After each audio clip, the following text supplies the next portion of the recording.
félek, mert szeretném, ha a jövőm olyan lenne, mint amilyen mondjuk a szüleimé volt, vagy ilyesmi. És mivel zoológus szeretnék lenni, ezért kicsit félek, hogy nem lesz mivel foglalkoznom.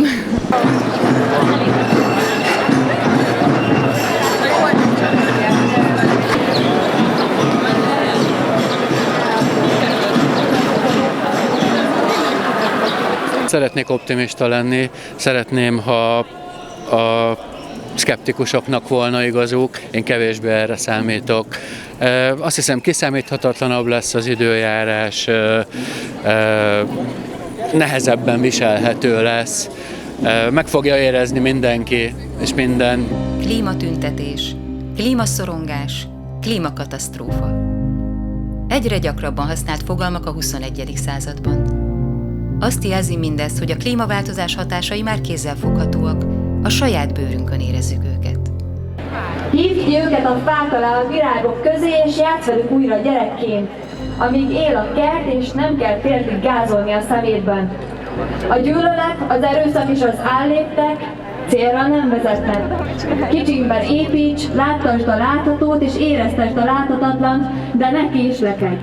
Az, hogy a fiatalok egy egészen más nyelven beszélnek a klímaváltozásról, az pont azt mutatja, hogy egyszerűen nincs már időnk várni. Tehát amikor az első előadásokat tartottam 15 éve a klímaváltozásról, akkor azt mondták az emberek, a legtöbb ember, akivel találkoztam, hogy ez kis zöld szervezetnek a véleménye, és ahhoz képest óriásit változott a világ. Tehát, hogy azóta megtörtént ugye a Párizsi Klímaegyezmény is 15-ben, ahol 200 állam és kormányfő mondta azt, hogy a klímaváltozás az emberiség előtt álló legnagyobb feladat, amit saját magunknak teremtettünk, és azt csak mi tudjuk megoldani. És a megoldás a megújulókban, energiahatékonyságban van, és optimálisan 1,5 fokon, de maximum 2 fokon meg kell állítani a klímaváltozás mértékét. Ez az első számú legfontosabb probléma és ügy, ami jelenleg az egész világot érinti, globálisan, lokálisan, mindenhol. Az az állapota, amiben az ökoszisztémánk van az emberiség tevékenysége miatt, az a legsúlyosabb katasztrófa helyzet, amivel jelenleg szembe kell néznünk. Mindenféle más politikai, gazdasági ügynél fontosabb, főleg, hogy mindenféle más politikai, gazdasági ügyre is alapvetően hatással van. Hogyan hat a klímaváltozás a Magyarországon élő emberekre, a helyi állatvilágra és a növényzetre? Hol tartunk most, és mi várható a következő évtizedekben? Ennek jártunk utána.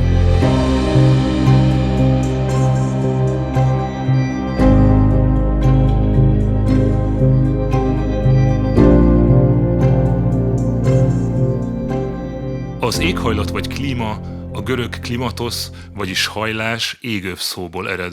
Az eredeti megnevezés a Földnek az egyenlítőtől a sarkok felé mutatkozó görbületére utalt. Az ókorban az éghajlati különbségeket ugyanis a Föld felszínének hajlásával és a napsütés szögének eltéréseivel magyarázták. Ma a klímát általánosan az időjárási viszonyok összességére értik, a klímaváltozást pedig az időjárás tartós átalakulására.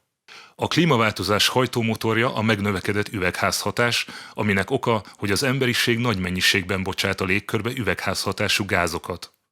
Az üvegházgázok a földi légkörbe lépő, látható napsugarakat nem nyelik el, a földfelszínről visszavert infravörös sugarak egy részét viszont igen. A földről visszavert hőenergia így nem képes távozni, egy részét visszatartják az alsó légrétegek. Ahogy nő az üvegházgázok koncentrációja a légkörben, egyre kevesebb hő távozik a világűrbe, az alsó légkör pedig egyre jobban felmelegszik. A Föld története klímaváltozások sorozata, tehát sokkal melegebb is volt a Földön, sokkal hidegebb is. Amiről mindenki tud, voltak jégkorszakok. Ugye az utolsó jégkorszak az nagyjából bő 10 000 évvel ezelőtt fejeződött be. A globális melegedésnek az üvegházgázok az okozói, de ha nem lenne üvegházhatás, akkor a Földnek az átlag hőmérséklete 33 fokkal alacsonyabb lenne. A vízgőz jelenti az üvegházhatásnak a jelentős részét, időszakonként akár 60-70%-ot is, viszont az utóbbi időben meg az antropogén hatások jelentik a változást, és a metánnak és széndioxidnak, a dinitrogénoxidnak a változásai jelentik azt a néhány fokos változást, 1-1,5 fok. Erre lehet azt mondani, hogy ez kevés, vagy mit félünk ettől. Erre hallottam én egy példát, hogyha valakinek mondjuk a hőmérséklete 2 fokkal melegebb, akkor már szalad az orvoshoz. Tehát ugyanígy a Földünk esetében is ez, a 2 fok, ez nagyon jelentős változást jelent. 2050-ig 3 évtized van, és abban nem csak a emberi behatások, hanem a különböző környezeti behatások is bejátszanak rendesen. Ugye elsősorban itt a klímaváltozás jelenik meg. Magyarországról szóló predikciók nem olyan egyszerűek, mert Észak- meg Dél-Európára viszonylag stabil jóslatok vannak, középen kicsit bizonytalanabb, de amit például lehet tudni, és amit nap mint nap olvasunk a hírekbe, azok az extremitások, a rekordhőmérséklet, rekordcsapadék, az előző naphoz képest 25 fok változás a hőmérsékletben és hasonló hírek. És ugye az ember általában azt mondja, hogy most hát mindegy, hogy 1 fokkal, vagy 2 fokkal, vagy 3-mal több lesz. Baromira nem. Ha visszamegyünk csak pár tízezer évet, a jégkorszakok alatt mindössze 4 fokkal volt kevesebb az átlag hőmérséklet. Tehát itt, és akkor ugye jég borította egész Németországot, meg Lengyelországot itt Európában 4 fokkal alacsonyabb hőmérsékleten. Tehát most gondoljuk el, mi lehetne, hogyha tényleg a 4 fokos hőmérséklet növekedés bekövetkezne. Hát itt a Szahara árasztaná el itt minket. Ha katasztrófa jön, az akkor is jön, ha félünk, meg akkor is, ha nem. De ha nem teszünk ellene semmit, akkor nyilván a legbiztosabban fog megérkezni.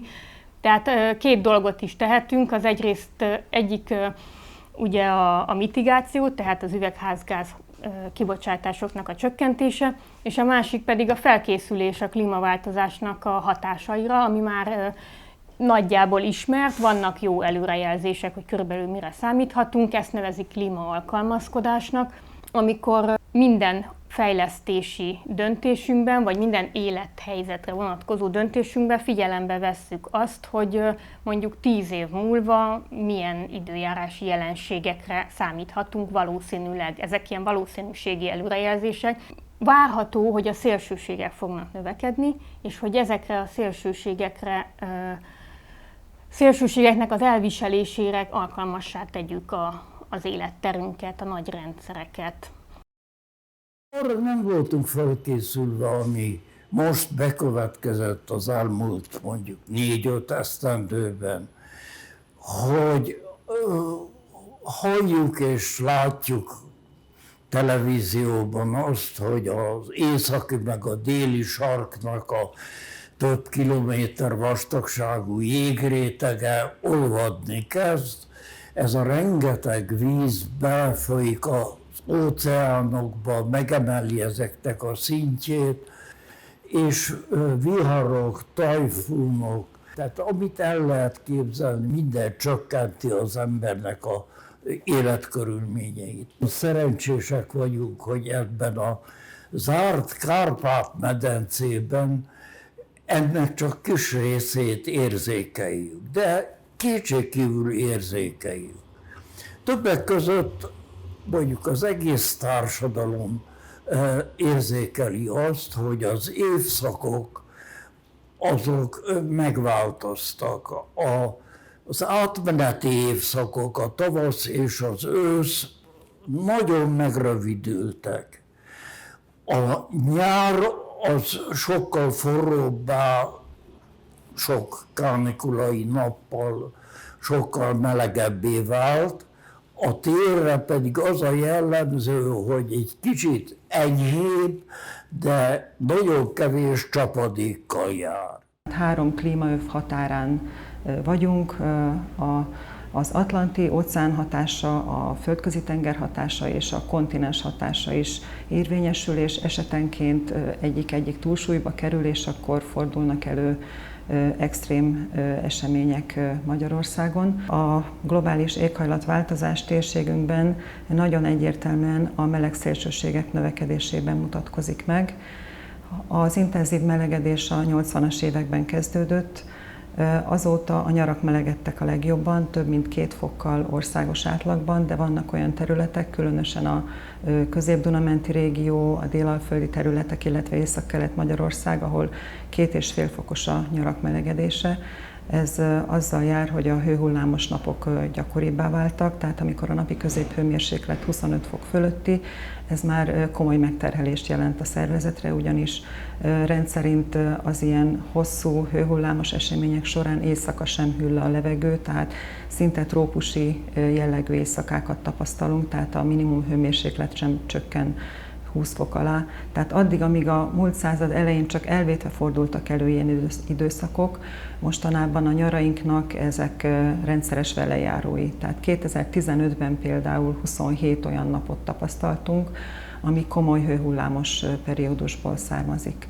A legmagasabb hőmérséklet 2007. júliusához köthető, tehát az is az intenzív melegedés időszakában fordult elő, ez 41,9 fok, tehát ez volt a legmagasabb, amit eddig rögzítettünk Magyarországon. Tehát ami a múltban szélsőséges volt, az a jelenben, illetve a közeljövőben már átlagosnak fog számítani. Hazánk évi középhőmérséklete az elmúlt 120 évben folyamatosan nőtt, összhangban a világban zajló globális felmelegedéssel. A hőmérsékletváltozás a 20. század vége felé felgyorsult. A legmelegebb 10 évből 9 az elmúlt 30 esztendőben volt. 1980 és 2016 között az ország nagy részén átlagosan 1,5 fokkal nőtt az éves középhőmérséklet, de az ország észak- és délkeleti területein ennél is erősebb volt a felmelegedés.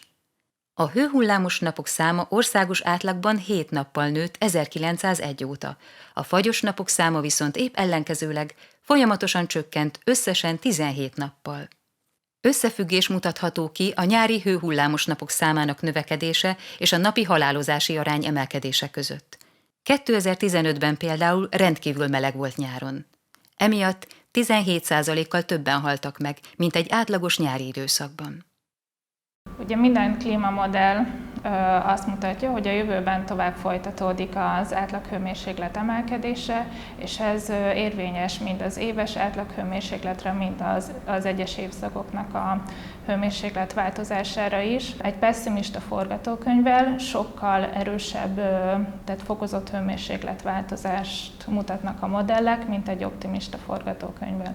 Magyarországon a közelebbi jövőbeli időszakon, tehát ez a 2021-2050-es időszak, éves átlagban 1-2 fokos hőmérsékletváltozásra lehet számítani, és leginkább a nyári évszak az, ami különösen melegszik, és ezek a változások tovább folytatódnak. Tehát az évszázad végén akár már nyáron ilyen több mint 4 fokos hőmérsékletemelkedés is várható.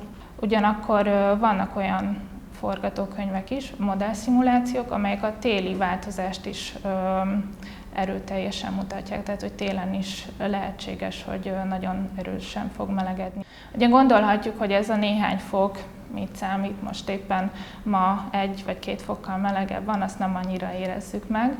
Azonban ugye itt a teljes éghajlati rendszernek a változására kell gondolnunk, és ott tényleg az 1-2 fokos melegedés az nagyon jelentős változásokat hozhat magával. Például a hőhullámos napok, ezek a múltban átlagosan évente 5-ször fordultak elő, tehát ez egy 1971-2000-es időszak, akár 3-szor annyi ilyen hőhullámos nap lehet, mint amennyi a múltban volt. És ugye ez különösen megterhelő az emberi szervezet számára, de ugyanakkor a növények, az állatok számára is.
Nagyon sokszor felvetődik, hogy van-e Magyarországon a klímaváltozásnak kézzelfoghatóan, jól látható következménye.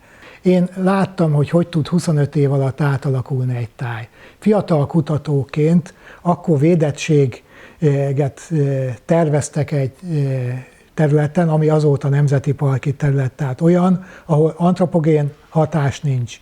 Na most egy ilyen vakszikes területre mentem én vissza negyed századdal később, és magam is meglepődtem, hogy a táj teljesen megváltozott. Igazi orosz tyeppe jellege lett, befüvesedett, viszonylag kevés fajta növényzettel, de ott fű volt, és erre mondom én azt, hogy ha ezt nem én látom, és fotóztam volna annak idején, megvettem volna talajmintát annak idején, és később, tehát ezt mérni lehet.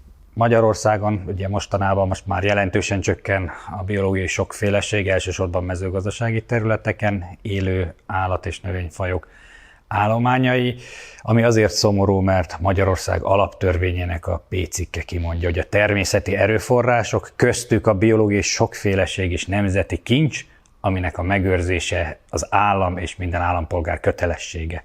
A mezőgazdasági területeink, amik az ország 2/3-át lefedik, azok megváltoztak, és ennek megfelelően megváltoznak az ott élő fajok állományai és viszonyai is. Nagyon sok korábban gyakori és karakterisztikus fajunk állománya jelentősen csökkent. Mezei pacsirta, minden 5 egyedből egy eltűnt. Fecskéink, van olyan fecskefajunk, amelyikből minden 2-ből egy eltűnt, tehát lefeleződött az állomány. A fecskék például repülő rovarokon táplálkoznak, amelyekhez szükséges a külterjes állattartás. Megy a tehén a legelőn, elpottyantja, amit el kell pottyantania, élnek különböző rovarok, legyek, egyéb mindenféle élőlény, amelyek táplálékot biztosítanak neki. Még vagy 20 éve volt, hogy egy angol madarászt vittem Budapestről a Kisbalatonra, és amikor megálltunk, akkor a kocsi eleje meg a szélvédője ugye teli volt ilyen mindenféle elütött rovarokkal, repülő kis állatkákkal, és akkor hogy kiszálltak, és akkor nézte, elámul, azt mondja, hát ezért van nálatok olyan sok madár, mert van mit enniük. Hát ez most már nagyon szépen lecsökkent, lezuhant, és nagyon szomorú, de ugyanazokat a trajektóriákat, ugyanazokat az összeomlási mintázatokat látjuk ezekben a mezőgazdasági, például a mezei pacsirta állományok a csökkenésében, amit a 70-es években mondjuk az angliai mezei pacsirta állomány produkált. Tehát ha a bérek még nem is, a környezeti állapotunk az már sajnálatos módon kezd a fejlett nyugathoz egész jól alkalmazkodni. A klímaváltozás miatt egyes betegségek gyakoribbá válhatnak a közeljövőben. Több lesz a kullancsok terjesztette Lyme-kóros fertőzés, de megjelenhetnek olyan új típusú, szúnyogok közreműködésével terjedő betegségek is, mint a nyugatnílusi láz vagy a csikungunnya-láz. A növekvő hőmérséklet miatt komoly veszélyé lép elő a nyári hónapokban a kiszáradás, és a tartós meleg megterhelő a keringési és a szívbetegségekben szenvedőknek.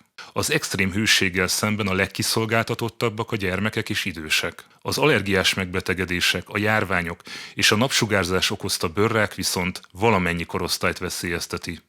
Magyarországon összesen körülbelül 250 000 virágos növényfaj él. Ezek 1%-a, de ez is 2500 körüli, az, amely növény allergén, és amelynek a pollenje is allergén. Na, ezek közé tartozik a parlagfű is. Ma Magyarországon 2 millió körüli a pollenérzékeny emberek száma, de minden olyan ember, aki valamely pollenre érzékeny, az érzékeny a parlagfű pollenjére is. Tehát nyugodtan mondhatjuk, hogy Magyarországon 2 millió parlagfű pollen érzékeny ember van. Itt meg kell említeni, hogy konkrétan honnan is származik az Egyesült Államokon belül a parlaghű. Délnyugati állam, Arizona, mégpedig annak a félsivatagi, száraz meleg klímájú területéről. Ez került át Európába, és nem véletlen, hogy legnagyobb elterjedtsége éppen a Kárpát-medencén belül van, mert az optimális légfeltételeihez a legközelebb eső klímát találta meg. Na mostan a globális felmelegedés mivel jár Magyarországon? A klíma melegebbé és szárazabbá válik, következésképpen közelít a tenyészési körülményei, hogy így mondjam, közelítenek az optimális körülményekhez, ami az ősi élőhelyen található. Tehát ebből mi következik? Az, hogy ugyan az egész országban elterjedt a parlaghű, de a globális melegedéssel, a változó klíma következtében még nagyobb lesz az előfordulási gyakorisága, és még nagyobb lesz a pollenszórás. a legújabb modern számítások alapján Magyarországon, de a szomszédos Horvátországban és Szerbiában is 2050-re 30%-kal megnövekszik a parlaghű pollen allergiások száma. Tehát ha veszük Magyarországot, 2 millióról 2.600.000-re nő. Magyarországon a parlaghű pollenre érzékeny beteg szezonális gyógyszerköltsége, tehát egy szezonban, egy pollenszezonban 30 000 forint. Ugye 2 millió parlaghű pollen érzékeny ember él Magyarországon, az ő egész évi teljes gyógyszerköltségük 27 milliárd forintra tehető. Ugyanezen betegeknek a kórházi, illetve a rendelőintézeti kezelési költségük további 16-20 milliárd forint. Ehhez járul még a parlaghű tenyésztésével kapcsolatos termésveszteség a mezőgazdaságban, ami évente kb. 70-90 milliárd forint közötti tétel. És nem beszélve további károkról, mint például a turizmusban okozott károk, akkor a parlaghű maggal szennyezett vetőmagok okozta károk, a betegállományban töltött időszak, a betegállományban nem töltött, munkaidőben töltött idő, de betegen kisebb munkaintenzitással végzett munka által okozott gazdasági kár a társadalom számára. Ezek mind odahatnak, hogy nagyjából évente Magyarországon körülbelül 120-200 milliárd forint közötti az a tétel, az a kár, ami a parlaghűből, tenyésztéséből és a parlaghű pollenjéből származik. Ugye nagyjából 100 évvel ezelőtt még napfénykerülők voltak az emberek. Aki meg lebarnult, az volt ugye a paraszt, a rossz körülmények között élő ember. Ezt igyekeztek elkerülni a nemesek, ma pedig ugye pont fordítottja a divat. Az jelzi, hogy valakinek telik, hogy el tud menni olyan helyre nyaralni, ahol van napfény. Most valószínűleg ebből adódhat ez a fajta napfénykereső viselkedés, illetve az ózonpajzsnak a sérülése feltehetően az, ami még hozzájárul ahhoz, hogy az UV-sugárzás nagyon komoly élettani hatásokat vált ma már ki. Minden egy ilyen ultraviolett sugárzás, ami éri a bőrt, az többféle biológiai hatást indít el. Az egyik, hogy DNS károsodáshoz vezet, és ennek aztán a későbbi következménye a rákképződés. Abból is alapvetően kétféle rákot különböztetünk meg, a fekete vagy melanóma típusú rákokat és a világos sejtes rákokat. Az előbbi, a melanóma, az akár egyetlen leégésnek is lehet a következménye, a világos sejtes rákok meg inkább az élet során összegyűjtött úgynevezett kumulatív dózisnak a következménye, tehát hogyha minél több időt volt összességében, minél nagyobb dózisnak volt valaki kitéve, annál rosszabb a helyzet. Illetve van egy olyan élettani hatása is a napfénynek, illetve az ultraviolet A-sugárzásnak, hogy öregbíti a bőrt. Még 100 évvel ezelőtt 1500 emberből csak egy kapott melanómát az élete során, ma minden 50. ember már melanómát fog kapni. Ez részben a már említett klímaváltozásnak, az ózonpajzssérülésnek a következménye, részben azonban tényleg annak, hogy nem kerüljük el megfelelőképpen a napsugárzásnak a káros hatásait. Emiatt nagyjából egész Európában olyan 10-20 évente duplázódik meg a melanómáknak a száma. Magyarországon konkrétan 20 évvel ezelőtt volt nagyjából a fele annak, amit jelenleg észlelünk. De ha ezt arra vetítem le, hogy az összes daganat szempontjából hol is állunk most, akkor ez a 6. leggyakoribb daganat, ami Magyarországon előfordul, illetve az összes daganatnak a 5%-át teszi ki immár a melanóma. És ugye ne felejtsük el, hogy ez egy rendkívül rossz indulatú, adott esetben akár halálhoz vezető daganat is. Magyarország népessége 1980 óta folyamatosan csökken. A KSH szerint jelenleg körülbelül 1 millió fővel kevesebb ember él hazánkban, mint 40 évvel ezelőtt, és ez a trend a jövőben is folytatódni fog. A század közepére a népesség akár 8,3 millió főre is csökkenhet a pesszimista becslések szerint, de a legoptimistább számítások is csak 9,1 milliós lélekszámú populációval számolnak a mostani 9,6 milliós népességgel szemben. Az Ökológiai Kutatóközpont a Corvinus Egyetemmel közösen készített egy környezeti jövőkutatást, amely azt próbálta kideríteni, hogyan változik az elkövetkező években a hazai ökoszisztéma, és hogy a társadalmi-gazdasági változások hogyan befolyásolják a környezetünket. Ebben a tanulmányban a csökkenő biodiverzitás és népesség mellett a kutatók a városok szerepének erősödésével számolnak a vidék rovására. Az MTA Közgazdaság és Regionális Kutatóközpontja szintén egyes vidéki területek részleges vagy teljes elnéptelenedését vizionálja, ami azonban csak részben írható a klímaváltozás számlájára. Az, hogy a sokféleséget ugye minden tekintetben érdemes növelni, azt pont ezek a katasztrófák támasztják alá, mint például a mai napokban ez a koronavírus, ami, mint ugye derült égből a villámcsapás, egyszer csak lefagyasztotta a világgazdaságot egy hét alatt, egy másodperc alatt, ha úgy vesszük. És ez megint egy olyan téma, hogy az, hogy járványok kitörése várható, pont az emberi szokások miatt, hogy tömegben élünk, nagyon sokat mozgunk, ez nálunk is megjelent, és más jövőkutatásokban is. Ez megint egy, hogy ott volt a jövőkép, hogy ájjáj, vigyázzatok, nagy járványok várhatóak, nem igazán történt rá felkészülés és lépést. Elég, ha markánsan megjelentek olyan vélemények, hogy végülis ez a trend már most is van, hogy teljesen el fog néptelenedni a magyar vidék, nem biztosít megfelelő életszínvonalat, megélhetést. Mindig halljuk, hogy Budapesten legalább kétszer akkora a fizetés, mint vidéken. Értelemszerűen egy csomó ember szeretne többet keresni. Tehát egyre kevesebben dolgoznak a vidéki Magyarországon, egyre kevesebben élnek, a városokba költöznek az emberek. Az, hogy a klimatikus változások milyen hatást gyakorolnak majd a jövőbeli belső vándormozgalmi folyamatokra, az nem csak, vagy akár nem is elsősorban a klimatikus értékeknek a számszerű változásán múlik, hanem azon is, hogy a jövőben milyen társadalmi, gazdasági környezet lesz, mennyire fog tudni érvényre jutni ennek a hatása. Az intézetünkben már készült egy kutatás ebbe a témába, ami kérdőíves felméréssel vizsgálta a lakosságnak a klímaváltozás okozta a migrációs hajlandóságát, és míg a lakosság érzi a klímaváltozás hatását, és jelzi is azt, hogy akár a közeljövőben, akár változtatná is a lakhelyét emiatt, a valós eredmények, hogy kik azok, akik ezt már megtették, nincsenek arányban, nagyságrendi eltérést mutatnak a szándékhoz képest. Másrészt viszont már jelenleg is vonzónak számítanak azok a területek, amelyek a jövőben is a klimatikus adottságai kedvezőbbek lesznek, tehát a magasabb tengerszint feletti magasságú középhegységi dombvidéki területek, nagyobb vízpartjaink, például a Balaton környezete. Tehát ez a vándormozgalmi mintázatokat nem fogja jelentősen módosítani, és más területek, az előregedés és a természetes népmozgalmi folyamatok, és a negatív vándormozgalmi folyamatok összegződéseképpen akár jelentős arányban veszhetik el a lakosságukat. A modellfuttatási eredmények alapján lesznek olyan járások, elsősorban a Dél-Dunántúlon és a Dél-Alföldön, amelyek akár 60-70%-a maradhat csak 2051-re a jelenlegi lakónépességnek az adott járásokban, például Bácsalmás, Gyoma-Endrődi járás.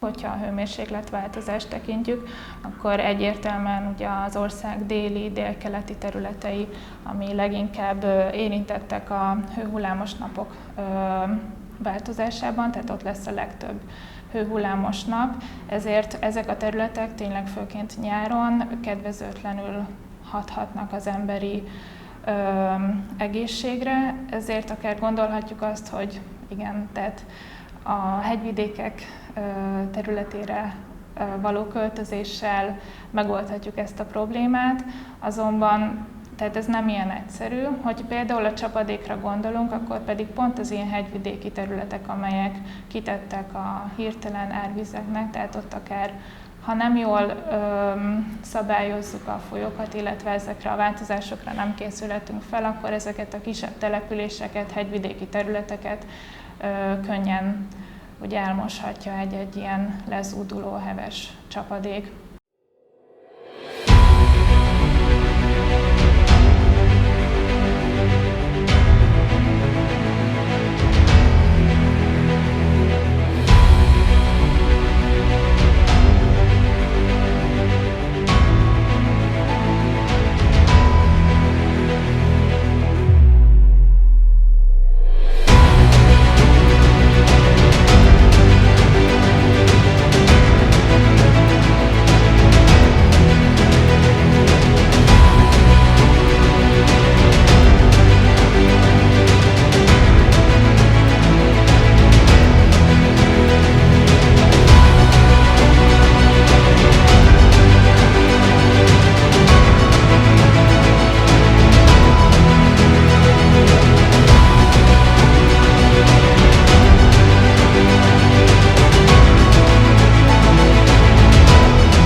Amellett, hogy a hőmérséklet emelkedik, az éghajlatváltozás másik nyilvánvaló tünete a szélsőségek gyakoribbá válása régiónkban. Tehát gyorsul a vízciklus globálisan, elmondhatjuk, hogy fokozódik a párolgás, és ez egyes területeken özönvízszerű esőzéseket, máshol pedig komoly, hosszantartó asszályos időszakokat idéz elő. Összességében az éves csapadékösszeg egyébként nem csökkent lényegesen, viszont jóval szélsőségesebbé vált a csapadékellátottság. Tehát például a 2010-es legcsapadékosabb esztendőt a 2011-es valaha mért legszárazabb év követte. Tehát nagyon nagy kilengések tapasztalhatók. Előfordulhat, hogy egy-egy évben a sok éves átlagnak alig a fele hullik le, vagy a harmada, és vannak olyan évek, amikor a háromszorosa lehullik. Ha megnézzük hosszú távon, hogy változik Magyarországon a talajvízkészlet, ez nagyon jól mutatja, hogy itt bizony a csapadék változásban megfigyelhető egy elég komoly trend. A talajvízen keresztül azt látjuk, például vannak Magyarországnak olyan részei az Alföldön, amelyek klímaváltozásra érzékenyebbek, a Dírség és a Duna-Tisza között, és van olyan, ami hosszú távon nincs akkora probléma a talajvízkészlettel. A klímaváltozásnak a hatása akár egyik évről a másikra 4-5 köbkilométernyi készletváltozás jelenthet le is, föl is. Hogy mennyi ez a 5 köbkilométernyi, ez 5 milliárd köbméter, ez Magyarország évi teljes vízfelhasználásával egyenértékű. Ugyanez a talajvízszint változás, ez megjelenik a növényzetnél. Tehát ahogy néhány ezer évvel ezelőtt, hogy a hőmérséklet csapadékviszonyok változtak, úgy a jellemző erdőállomány is változott, Magyarországon is megfigyelhető jelenleg is az élővilágnak a változása, a növényvilágnak a változása. Tehát megfigyelhető például a bükköknek a visszaszorulása, mennek egyre magasabbra, már ameddig tudnak, mert folyamatosan csökken az élőhelyük. Folyamatosan változik már jelenleg is láthatóan a különböző erdőállományoknak az összetétele, amit mi a Duna-Tisza közén ki tudtunk mutatni, hogy a magasabb részeken a fák azok már nem a talajvíztől függenek, hanem a mindenkori éves csapadéktól, nem az ország egészén, mint ahogy azok a változások, amelyek vannak a föld különböző részein, vagy nem mindenütt igaz minden egységesen. Tehát a legtöbb hatása az éghajlatváltozásnak az a vízen keresztül, a csapadékon keresztül, a folyókon, a talajvízen, akár a vízhiányon keresztül jelentkezik. Ez globálisan is igaz, Magyarországon is igaz. Tehát globálisan például 30 év, ugye 2050-re várható, hogy a világ népességének a fele olyan területeken fog élni, ahol vízhiánnyal kell küzdeni. Most Magyarországon az a közkeletű tévhit, hogy mi víznagyhatalom vagyunk. Sajnos ez nem így van, legalábbis jelenleg biztosan nem így van. Igazából Magyarország folyamatosan szárazodik, több víz folyik ki az országból, mint amennyi beérkezik, és nem gazdálkodunk jól azokkal a vizekkel, amik itt nálunk keresztül folynak. Tehát Magyarországon az a sok víz, amiről tudunk, az gyakorlatilag a Duna, Tisza és a Dráva meterében összpontosul. Akár 3-4 kilométerrel a folyótól odébb már simán asszállyal lehet szembesülni, akkor is, amikor a folyóban például sok víz folyik le. Tehát akár egy kisebb árvíz idején is, az árvízvédelmi töltéseken, a gátakon túl vízhiánnyal lehet szembenézni, mert sajnos elvágtuk a folyókat az egykori árterektől. Itt, mivel magas a napsütéses órák száma, sokkal több víz tudna elpárologni, mint amennyi csapadék ide hullik, és éppen ezért a folyóknak az ideérkező vize az, ami tudná ezt a hiányt pótolni, és akkor ezt a vizet mind az élővilág, mind a mezőgazdaság tudja a saját gyarapodására ugye hasznosítani. A klímaváltozás problémája a mezőgazdaságban igen látványosan jelentkezik. A kiszámíthatatlan időjárás miatt a termelés egyre nehezebben tervezhető. Az asszályok vagy a nagyobb viharok hatalmas károkat tudnak okozni, ezekre pedig nincsenek felkészülve a gazdák. Bár a magyar mezőgazdaság szerepe az utóbbi évtizedekben csökkent, ugyanakkor még mindig 5 millió hektárnyi területen folyik földművelés hazánkban. A növénytermesztés főleg olyan megyékben összpontosul, ahol a klímaváltozás a legerőteljesebben fejti ki hatását a közeljövőben. Hosszú távon ezért kulcsfontosságú, hogy a sérülékeny területeken élők alkalmazkodni tudjanak a változó körülményekhez, és hogy mind a lakosság, mind a mezőgazdaság felkészült legyen a klímaváltozás hatásaira. A klímaváltozás várható kedvezőtlen hatásai leginkább a magyar mezőgazdaság növénytermesztési ágazatát érintik, hisz gondoljunk bele, a növények ott állnak kint a mezőn, nem tudnak elszaladni a jégesőtől, állniuk kell a hideget, meleget, szárazságot és a bőséges csapadékot. A legnagyobb hatással 4 tényező lehet a növénytermesztésre. Az első a széndioxid, a légköri széndioxid koncentráció növekedése, a hőmérséklet emelkedése, a csapadék eloszlás változása és a rendkívüli extrém időjárási események gyakoriságának a növekedése. Hogyha sorra veszük ezeket a tényezőket, akkor a széndioxid koncentráció növekedés önmagában nem kedvezőtlen. Nem lenne kedvezőtlen a növénytermesztés számára, hisz a növények a széndioxidot felveszik, szervezetükbe beépítik, az üvegház hatása miatt kedvezőtlen összességében. A hőmérsékletet, ha nézzük, minden növényi szervezetnek, mint minden élőlénynek van egy optimális hőmérséklet igénye, ami, hogyha rendelkezésre áll, akkor maximálisan tud fejlődni, ha attól akár negatív vagy pozitív irányba eltér a környezeti hőmérséklet, akkor ez már negatívan befolyásolja a növekedést. És hát természetesen a szárazságtűrés ugyanígy, ha nem áll rendelkezésre elég mennyiségű víz, akkor a termés csökken, a növekedés üteme úgy szintén csökken. A legnagyobb problémát a szélsőséges időjárási események számának a növekedése jelenti, mert ezek ellen a legnehezebb védekezni. Ugye nem lehet kiszámítani pontosan, hogy a következő termelési szezonban most egy száraz periódus jön, vagy egy nagyon nedves periódus. Erre egyébként a 2019-es első féléves időjárási események egy nagyon jó példa. Az első 3 hónap nagyon száraz volt, és májusban pedig sokszorosa esett le annak az eső mennyiségnek, ami normális esetben szokott. Az extremitások, a katasztrófák egyre nagyobb száma és esélye, sajnos ez nagyon benne van a jövőképekben. Nyilván, amit még lehetne csinálni, hogy olyan növényfajtákra áttérni, amelyek jobban bírják a szárazságot. Ez nem ördögtől való dolog, rengeteg ilyen próbálkozás folyik most is, és hatalmas nagy hogy mondjam, fajtakészlet.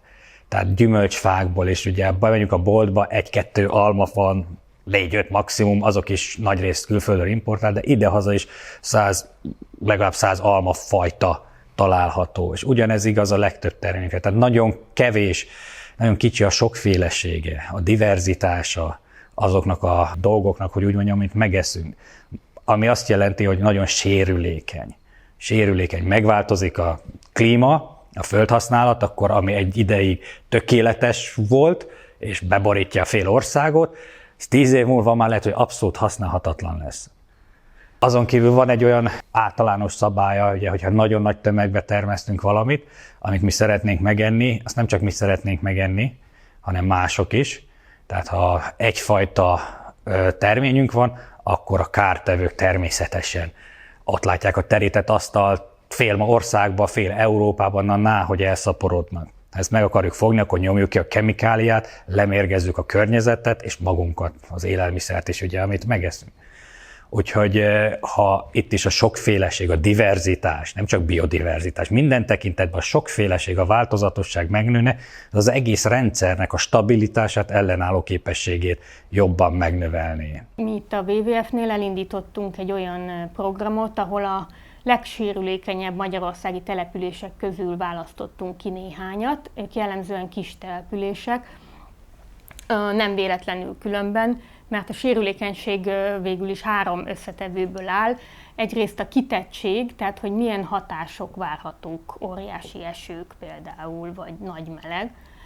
A következő az az érzékenység, hogy mennyire érzékeny az a rendszer ezekre a hatásokra. És a harmadik pedig az alkalmazkodó képesség, hogy egy település vagy egy embercsoport mennyi erőforrással rendelkezik arra, hogy felkészüljön ezekre a hatásokra, ha elromlik valami, megjavítassa, átépítse, biztosítást kössön, vagy hasonló. És sajnos Magyarországon nagyon sok településen, főleg ez az alkalmazkodó képesség az, ami kimondottan alacsony, miközben a kitettség, illetve az érzékenység az pedig gyakorlatilag az egész országban jelentős. Tehát mi azért kis településekkel kezdtünk el dolgozni, és jelenleg 5 mintaterületünk van az ország több pontján.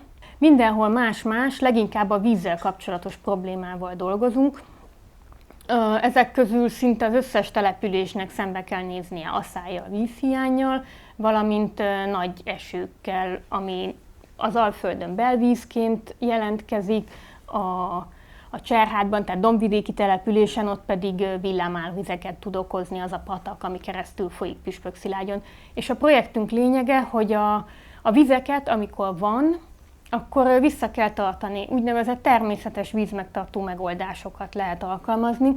Ez azt jelenti, hogy együtt kell dolgozni a természettel, tehát olyan folyamatokra építünk, amik előfordulnak amúgy is. A természetet segítjük abban, hogy ezeket a szélsőségeket pufferelje, tehát mérsékelje nekünk. A martonvásári Fitotronban évtizedek óta kísérleteznek olyan növényekkel, amelyek a jövőben ellenállóak lehetnek az éghajlatváltozások hozta kihívásokkal szemben. Ezekben a speciális laborokban olyan körülményeket tudnak létrehozni, amelyek majd 50 vagy 100 év múlva valósulnak meg. A kutatók így vizsgálhatják, hogyan reagál a növények genetikai állománya a megnövekedett széndioxid koncentrációra, vagy az extrém szárazságra és a kevés csapadékra. Így ki tudják választani azokat a fajtákat, amelyek ki fogják bírni a szélsőségeket, és nemesítéssel további, még ellenálló fajtákat tudnak létrehozni. Mire a nagyobb környezeti változásokkal szembe kell néznie a hazai mezőgazdaságnak, a földek nagy részén már olyan termelés folyhat, amellyel kivéthetők a károk, és alacsonyan tartható a termésveszteség. A felkészüléshez azonban a földhasználat jelentős átalakítására, továbbá új öntözési rendszerek kiépítésére is szükség volna. A világ mezőgazdasága az elmúlt 200 évben a talajoknak a szén tartalmának a felét elvitte a talajokból, és nem juttatja vissza. Ez mit jelent? Ennek egy része ott van a légkörbe, ezt vissza lehetne juttatni Magyarországon is, csak egy kicsit másfajta gazdálkodás kellene. Van erre már próbálkozás, nagyon kevés területen, de ehhez kéne az a fajta gazdálkodás, ami nem mészántással jár, ugyanis ha nem vágjuk el minden év a növényeknek a gyökereit, akkor lehetőség van, hogy ez a gyökérzet a mélyebb részek felé olyan csatornákat képezzen, amikor nagy csapadéknál be tud menni a mélyre, száraz időszakban meg ezeken a gyökérmaradványokon a gyökér le tud hatolni a mélybe.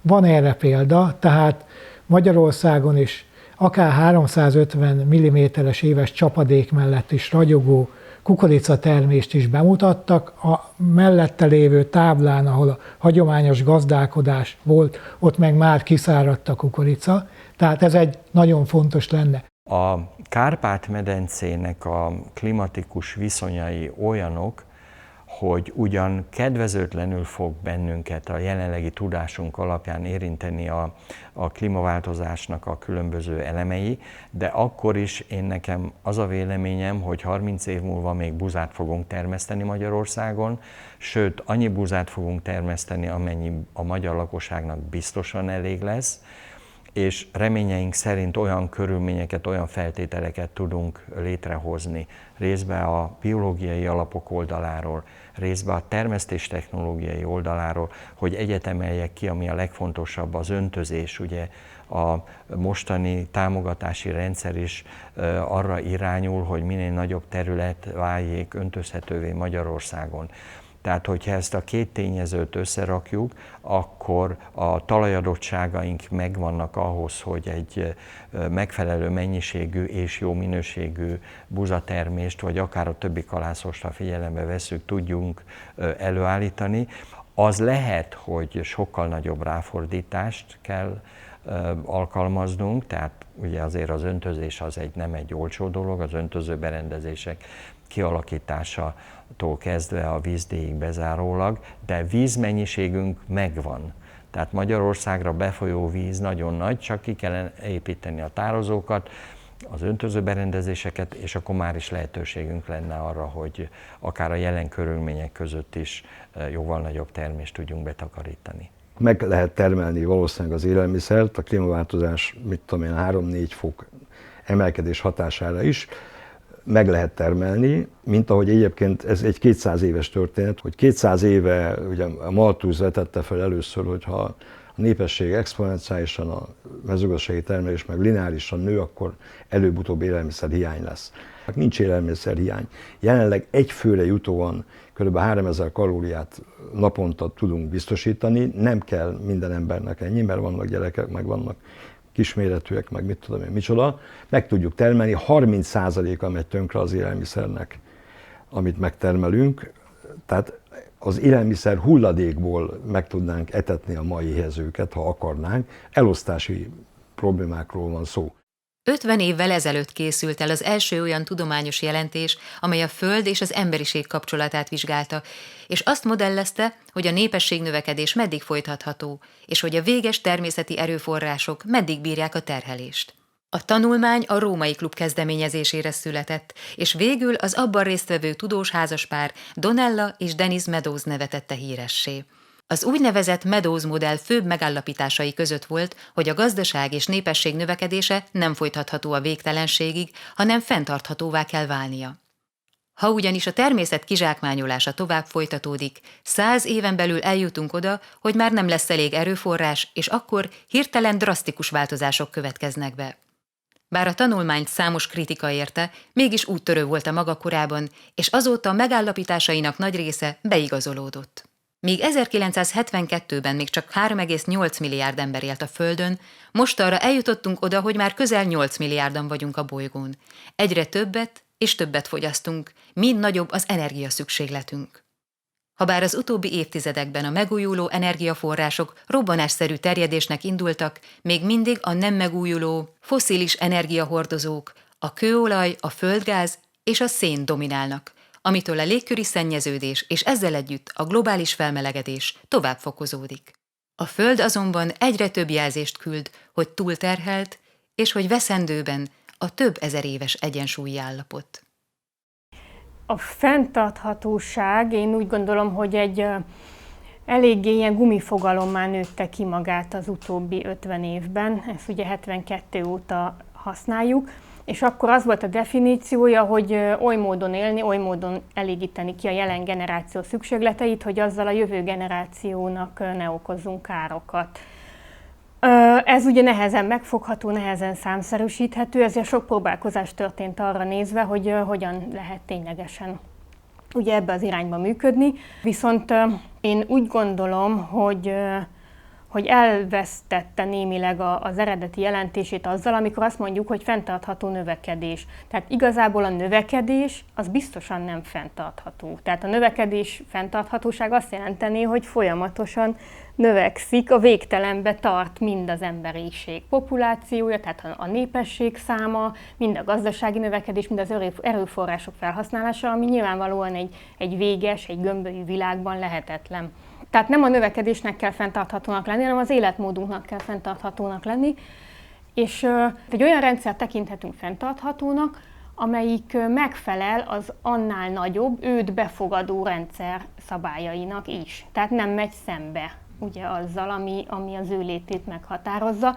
Ez jelen esetben azt jelenti, hogy az emberi társadalomnak meg kell felelni a természeti törvényeknek, tehát nem tudunk annál többet fogyasztani, több erőforrás felhasználni, mint amennyi itt a bolygón rendelkezésünkre áll, és folyamatosan megújulni képes. Holland betegségnek, Dutch disease-nek hívják például azt a jelenséget, hogyha valaki természeti erőforrásokba gazdag, az úgy ellustul, hogy a végén egyébként, mikor kifogynak a természeti erőforrások, akkor nyomorogni fog egy ideig. Tehát ez a betegség egyébként ugye sújtja valamennyire az arab országokat, az oroszokat is sújtja a nagy kőolaj függőség, hogy van nekik, a norvégek is el fogják nyerni méltó jutalmukat, ugye ahol jelenleg még rengeteg kőolaj van, ők már kevesen vannak. Én szerintem egy dolog biztos, hogy minden olyan ipar, amelyik ugye az olcsó energián nyugszik, az ezt nagyon, nagyon meg fogja érezni. Tehát az, hogy a kőolaj meg a földgáz az egy eszméletlen koncentrált, és ahhoz képest marha olcsó energia. Most ennek a világnak valószínűleg ugye vége van, tehát amelyik a kőolajra alapul. Az üvegházhatású gázok kibocsátásának egyik fő formája a benzin- és dízelmotorok használata a közlekedésben. Ugyan az utóbbi években nőtt a hibrid és tisztán elektromos autók száma a magyar utakon, még mindig nem terjedt el ez a közlekedési forma. Az elektromos közlekedés, vagy más néven e-mobilitás gyors terjedésének akadálya egyrészt az elektromos járművek magas ára, másrészt a korszerű töltőhálózat hiánya. Jelenleg nagyjából 20 000 elektromos autó van forgalomban itthon, míg nyilvános töltőkből 1600 van országosan. Mindeközben egyre több dízel vagy benzin üzemű kocsi fut a hazai utakon, összesen közel 4 millió, 4-szer annyi, mint 50 éve. Ezzel párhuzamosan az autók átlag életkora rohamosan öregszik Magyarországon, lassan a 15 évet is meghaladja, ami szintén nem kedvez a környezetvédelmi szempontoknak.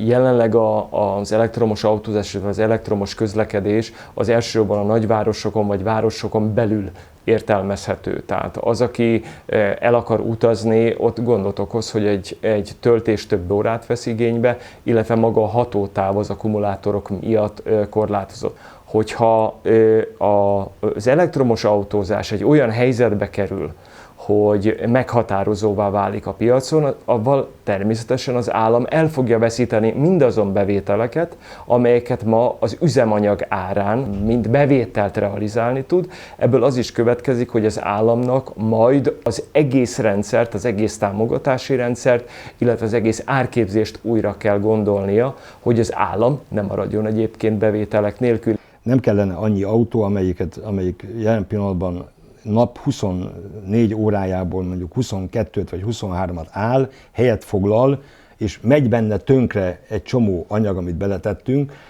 de szeretünk birtokolni. Tehát, hogyha átalakítjuk a készletgazdaságot, ugye a szolgáltatás gazdasággá, és most a szolgáltatás nem a fodrászt jelenti, meg a masszőrt, meg a tanárt, meg a orvost, hanem a szolgáltatás azt jelenti, hogy A-ból B-be jutok el, de ez nem kellene, hogy legyen egy autóm, nem kellene, hogy legyen egy önálló biciklim, nem kellene, hogy legyen hozzá egy garázsom, nem kellene, hogy az utcákat újraépítsük, mert mind a két oldalon állnak az autók. Ez kb. 30-40 év, az emberek rájönnének, hogy amit csinálunk, az nem jó, akkor megoldható, a zéró emisszió megoldható.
Ugye most van egy kezdeményezés az Unióban, hogy 2050-ig vezessék ki.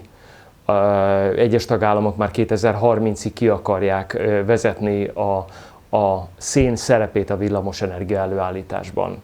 Ez azt is jelenti egyrészről sokak számára, hogy ez az atomerőművek szerepét viszont megkérdőjelezhetetlenné teszi. Ugye ez egy zéró kibocsátású, zéró emissziójú erőműről beszélünk. Mások azt mondják, hogy mindent zöld energiával lehet pótolni, tehát nappal és széllel, amihez viszont az lenne az igazi, hogyha zárkózna, hogyha egy olyan technológia, amivel nagyipari módon tudnánk tárolni Ugye most van már energiatárolás, ez nem igaz, hogy nincs, de még elég gyerekcipőben jár. Ezért, hogy a nap- és szélerőműveknek az ingadozását követni tudja a rendszer, mert én ha hazamegyek este, én felkapcsolom a villanyt, és nem tudom azt mondani, hogy hoppá, most nem süt a nap, vagy hoppá, most nem fúj a szél, ezért földgáz erőművek állnak készenlétben, amelyek már szinte másodpercek alatt képesek a szükséges feszültséget előállítani.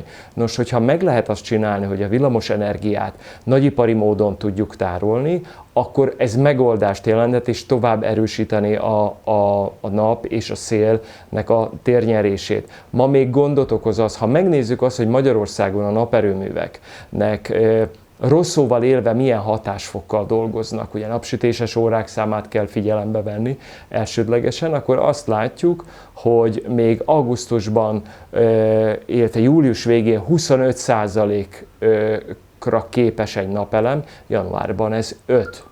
Tehát, hogyha el tudnánk a nyáron megtermelt villamosenergiát rakni télire, mint ahogy a barackot elrakjuk Lekvárnak, az nagyszerű lenne, mert akkor ezzel ki tudnánk egyensúlyozni, és ez növelné a térnyerésüket. Magyarországon egyébként folyamatosan erősödik, elsősorban a napenergia szerepe. Az előbbi százalékokhoz egy átlagos adatot azért hadd mondjak, Magyarországon körülbelül 15% az, ami a beépített kapacitáshoz képest, ami feszültségként a hálózatra kerül. Az ország egyik válasza az éghajlatváltozásra és annak következményeire a Nemzeti Éghajlatváltozási Stratégia volt. Ennek első változatát 2008-ban fogadta el az országgyűlés. A 2025-ig szóló első klímastratégia megállapította, hogy a szén-dioxid kibocsátást csökkenteni kell, valamint alternatív erőforrásokat kell bevonni az energiaellátásba. Konkrét céllá vált az energiatakarékosság, az energiahatékonyság fejlesztése, ennek keretében pedig az épületek szigetelése, korszerűsítése. 2013-ban felülvizsgálták a stratégiát, és elkészült a második verzió, amely immár 2050-ig tekint előre, és felvázol egy dekarbonizációs, azaz kibocsátás csökkentési tervet, valamint egy alkalmazkodási stratégiát is. Ezt 2018-ban fogadta el az országgyűlés. A tervekről az utóbbi időben keveset hallani, arról pedig semmit, hogy miként készül fel az ország a ráváró környezeti kihívásokra. 2015-ben a Párizsi Klímaegyezményt Magyarország is aláírta, vállalva, hogy a globális hőmérséklet emelkedését 1,5 fok alatt tartja, és ennek megvalósítására intézkedéseket tesz. Ugyanakkor 2011 óta nincs az országnak környezetvédelmi minisztériuma, ami jól mutatja, hogy a jelenlegi kabinet nem tekinti fontosnak a klímavédelem ügyét, miközben rengeteg tennivaló lenne. Magyarország a saját vállalásait megtette. A más kérdés, hogy ennél tehetett volna-e többet. Én azt gondolom, igen. Az, hogy lenne nagyobb eredménye a világviszonylatban, meg lehet azt mondani, hogy nem. Kis pontok vagyunk mi az egész rendszerben. Tehát ez arra jó, ez a klímastratégia, én lehet, hogy nagyon szkeptikus vagyok, hogy a problémákat néhány évtizeddel eltoljuk. Valóban a következő évek kritikusnak látszanak, elsősorban azért, mert most már nagyon élesen látszik a probléma mértéke. Mégis a tavalyi év volt a legtöbb szén-dioxid kibocsátással járó év, tehát úgy látszik, hogy senki nem veszi ezt komolyan eléggé. A magasabb hőmérséklet, a hőhullámos napoknak a növekedése az egy olyan felkészülést igényel, hogy például a házak árnyékolása, a buszmegállók árnyékolása, a települési zöld felületeknek a növelése, a zöld területeknek a növelése, tehát ami teljes értékű, többszintes vegetációval bíró park esetleg. Az mindenhol élhetőbbé teszi a környezetet, és elviselhetőbbé teszi mondjuk azt a hőmérséklet növekedést, amire számítani lehet a következő évtizedekben. Zöldítsük a környezetünket. Az az érdekes, hogy ez egy olyan egyszerű, majdnem azt mondhatnám, hogy primitív elképzelésnek látszik, de tulajdonképpen ebben rejlik az egész igazság. Mert ennek a hiánya tette tönkre azt az ökoszisztémát, amiben élünk, és ezek a lehetőségek állnak rendelkezésükre arra, hogy megint egészséges körülmények között éljük le az életünket.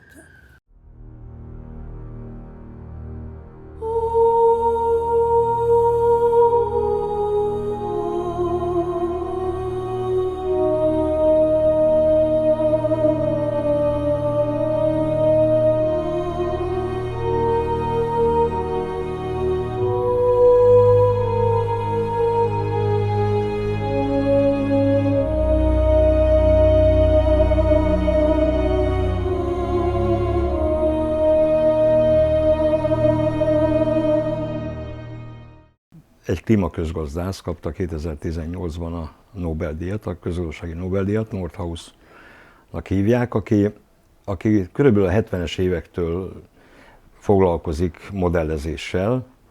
Nagyjából ezt az úgynevezett potyautas jelenséget szeretné ugye megoldani. Hogy mit kellene csinálni az emberiségnek ahhoz, hogy el tudjuk érni azokat a célokat, amelyeket mondjuk például a párizsi klímakonferencián kitűztek, és hogyha elérnénk, akkor az mennyibe kerülne. Azt lehet mondani, hogy körülbelül a világ GDP-jének a 2-3%-a, ugye az bőven elég lenne arra, hogy ezt a bizonyos klímaváltozást kezelni tudjuk a következő 30-40 esztendőben.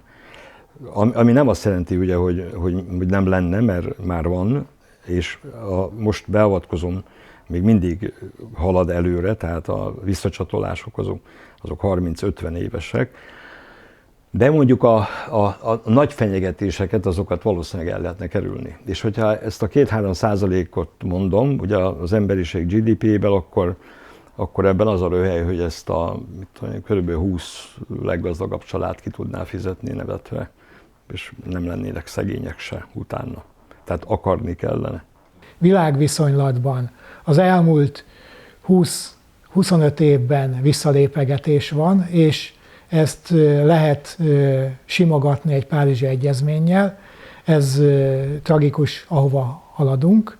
Tehát az emberiség jövője iránt a politikusok nem éreznek felelősséget. Körülbelül 2080 körülre képzelték el, hogy legyen a világ klímasemleges, és akkor érhető el a 1,5 fok, ha a következő 20 évben pedig kivonunk a légkörből széndioxidot. Na most bocsánat, a jelenlegi gazdasági viszonyok, ki fogja azt megfinanszírozni, hogy kivonjuk a légkörből. Tehát ez közgazdaságilag nonsens. 50 éve ezt mind tudjuk, tehát ez nem arról van szó, hogy most kitalálta valaki. 50 éve már tudjuk, hogy ez van. Léteznek a technológiák, ezek a problémák megoldhatóak. Az akarat kérdése, ugye a politikai akarat kérdése, és az emberiségnek az lenne az érdeke, hogy megegyezzen, hogy ezeket a problémákat hogyan oldja meg. De nyilvánvaló, hogy nagyobb a felelőssége annak, akinek több erőforrás van a kezébe. De nagyon nagy a felelőssége, és tennie kellene annak a bizonyos 20-30 családnak, aki most ugye a Széchenyi helyzetében van a világon, annak azzal kéne foglalkozni, hogy hogyan oldjuk meg ezt a problémát, és hogyan tesszük lehetővé az embereknek, hogy ott, ahol vannak, élni tudjanak. Volt szerencsém jó 10 évvel ezelőtt megkérdeznem Meadows-tól, a híres Meadows modellnek a megalkotójától, itt volt Magyarországon a Közgazdasági Egyetemen, hogy nem látja úgy, hogy az emberiségnek kell egy nagyon komoly sokk, tehát egy környezeti sokk, hogy rádöbbenjen, hogy mit csinál. Erre ő ügyesen kitért a válaszból, de az előadásban benne volt, hogy karbatett kezek. Tehát jelenleg az emberiség kommunikálja a párizsi megállapodást, valamit teszünk is, mert az nem igaz, hogy nem teszünk, tessék megnézni. Egyre modernebb autók vannak, egyre kevesebbet fogyasztanak, elektromos autók, jönnek a megújuló energiák. Csak ha oda tesszük, hogy mennyit produkálnak jelenleg a megújulók, és mennyit a szén alapúak, akkor megint azt kell mondanom, hogy messze vagyunk még. Az emberiséget azt el tudjuk altatni, hogy igen, tesznek valamit a politikusok, pedig azt gondolom sokkal többet kellene.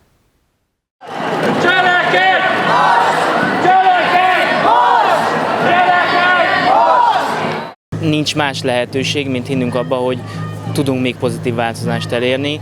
Az, hogy megállítható, azt nem gondolom. Tehát, hogy ez egy folyamat, az, hogy mérsékelhető és megfordítható mondjuk 50-80 éven belül a trend, az biztos. Tehát, hogy itt az a helyzet, hogy amiről most döntünk, meg ahogy most döntünk az elkövetkezendő 10-12 évben, az határozza meg az évszázadot, meg akár az emberiség jövőjét, és sőt biztosan az emberiség jövőjét. 3 lényeges dolog az, amit mindenki meg tud tenni. Az egyik, hogy radikálisan változtat az életmódján, mindenféle szinten, a fogyasztás szintjén, közlekedésben, mindenfélében, ami csak az ő életének a része. Igyekszik ökotudatosabb, klímatudatosabb lenni. A 2. szám, hogy politikailag sokkal aktívabbnak kell lennünk, nem pártpolitikailag, hanem kijönni az utcára, aktivizmus, akár a polgári engedetlenségig elmenni mindenkinek a habitusa szerint, hogy nyomást gyakoroljunk a döntéshozókra. A 3. pedig, hogy el kell kezdenünk építeni azokat a közösségeket, amivel felkészülünk a klímakatasztrófára, mert a klímakatasztrófa nem csak elkerülhetetlen, hanem már elkezdődött. Benne élünk. Mindössze az a kérdés, hogy mennyire tudjuk mérsékelni a hatásait, és hogy mennyire rövid időn belül, mennyire drasztikus, katasztrofális hatások következnek be, és hogy hogyan tudunk mindenre reagálni. Vigyázz a madárra, ha kertedbe repül. Hagyd meg magadnak, hagyd meg egyedül. Vigyázz a kertre, az összes levelére. Engedd, hogy elragadjon minden rezdülése. Szívd magadba a szelet, simogass meg a tengert. Rajzold le a növényeket, és szeress minél több embert. Raktározd el magadban mindet úgy, mint a kincseket, mert egyszer még hiányozni fognak, ha már nincsenek. Mert egyszer kiürül majd a világ körülötted, mikor megöröklöd tőlünk ezt az egész földet. Mert egyszer nem vigyázol rá, és nem marad semmi.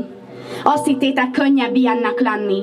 De egyszer majd minden változik, és eljutsz majd magadtól másokig. Egyszer eltűnnek majd a betegségek, mikor lassan eltűnik mindenki más. Egyszer eltűnik majd a fájdalom, csak vele együtt tűnik el a világ. Egyszer elveszik az, mire bélyeged rányomod, elmassa majd a sok eső az összes lábnyomot. Mert van egy pont, ahol megszakad, és ott állsz a szélén egymagad. Egyszer majd szembenéz a múlt, hogyha nem is lesz jelen, mert hogy merre ment félre, vagy miért, nem változtat a tényeken. Egyszer majd rájössz, hogy van későn érkezett köszönöm, ha nem várnak elhagyott szerelmek a küszöbön. Egyszer majd látod, ha üres, a szépet is kiöntötte valaki. Egyszer majd látod a lefolyóban, balra le és jobbra ki. Egyszer majd minden, mit ismertél, minden, mit magadénak tartasz, a semmibe vész, porrá foszlik, utána nyugodtan alhatsz. Mert egyszer tényleg elhagy, hiába szerető. Ha nem változik az emberiség, a hűtlen szerető, hisz minden csak akkor gyarapszik a cserébe etetem, de lángra lobban úgy kihuny az éhes szerelem. Megígéred, hogy jövőre megjavulsz, ő meg elhiszi minden szavadat, hogy egyszer majd jobban fogjuk szeretni, mint saját magadat.